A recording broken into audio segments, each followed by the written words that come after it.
GS class 10th का exercise 7.2 का question number first है कोऑर्डिनेट ज्योमेट्री।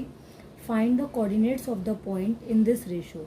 मतलब आपको एक लाइन दे रखी है, लाइन में फर्स्ट कोऑर्डिनेट है -1, 7, सेकेंड कोऑर्डिनेट है 4, -3 और आपको क्या करना है, बीच के कोऑर्डिनेट निकालने हैं अगर रेशो 2:3 है। मतलब आपको क्या दे रखा है, साइड के दोनों कोऑर्डिनेट दे रखे हैं और इस लाइन सेगमेंट को जो रेशो डिवाइड कर रखी है वो भी दे रखी है। अब आपको बीच के कोऑर्डिनेट निकालने हैं, तो इसमें हम क्या करेंगे, इसको दे देंगे x1 y1, इसको दे देंगे x2 y2 और ये हमारा होता है m1 m2। अब हमको बीच के कोऑर्डिनेट निकालने हैं, इसको हम मान लेते हैं x और y।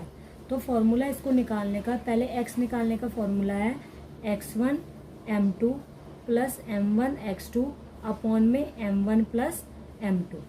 अब इसमें देखो, इसे x1 बोलते हैं और इसे y1 बोलते हैं, इसे x2 बोलते हैं और इसको y2 बोलते हैं। ये होता है m1 और ये m2। अब वैल्यूज रिपोर्ट करनी है। अब इसमें एक चीज़ का ध्यान रखना है कि 1 के साथ 2 आए और 1 के साथ 2, दोनों 1 और 2 एक साथ नहीं लिखना। मतलब x1 m1 m2 x2 एक साथ नहीं लिखना।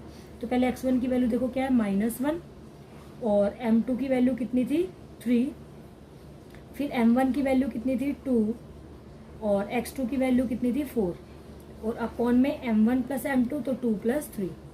अब इस दोनों को मल्टीप्लाई कर लेते हैं, 3 1 ज़ा 3 -3, 4 2 ज़ा 8 और नीचे 3 + 2 5। अब प्लस माइनस माइनस, आंसर आ गया 8 में से 3 गया 5, 5/5, इसको कट करा, आंसर आ गया हमारा 1। अब ऐसे ही सिमिलरली y की वैल्यू निकालेंगे, y = y1 m2 plus m1 y2 upon में m1 प्लस m2। इसमें भी हमें ऐसे ही करना है, 1 के साथ 2 और 2 के साथ 1।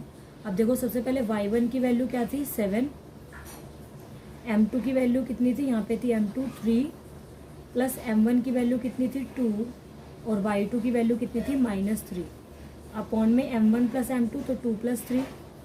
अब इन दोनों को मल्टीप्लाई करके 7 3 ज़ा 21, बीच में प्लस 2 3 ज़ा -6 अपॉन में 2 + 3 5।